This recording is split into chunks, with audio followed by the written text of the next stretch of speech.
Hi friends, అందరు lunch చేశారా friends? నేను ఇప్పుడే చేస్తున్నాను. ఈరోజు లంచ్లో ఏం కర్రీ అంటే తెలుసు కదా మీకు, మామిడికాయ ఎండు చేపల ఆనియన్ కర్రీ. మామిడికాయ ఎండు చేపల ఆనియన్ కర్రీ టేస్ట్ ఎలా ఉందో చెప్తాను.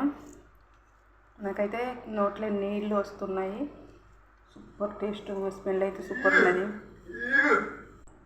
వావ్, సూపర్ టేస్ట్ ఉన్నది ఫ్రెండ్స్. సూపర్ అంటే సూపర్ టేస్ట్ ఉన్నది.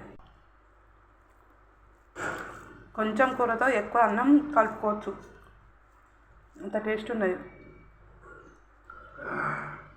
ఎండు చేపలు చిన్న చిన్న ముక్కలు కట్ చేసిన కదా, బుక్క పెట్టుకొని తినొచ్చు.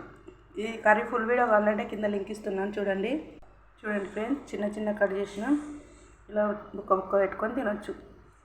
తిన్నారా ఫ్రెండ్స్? మీరేం వండుకున్నారో కామెంట్ చేయండి. బాయ్, మరో నెక్స్ట్ వీడియోలో కలుద్దాం.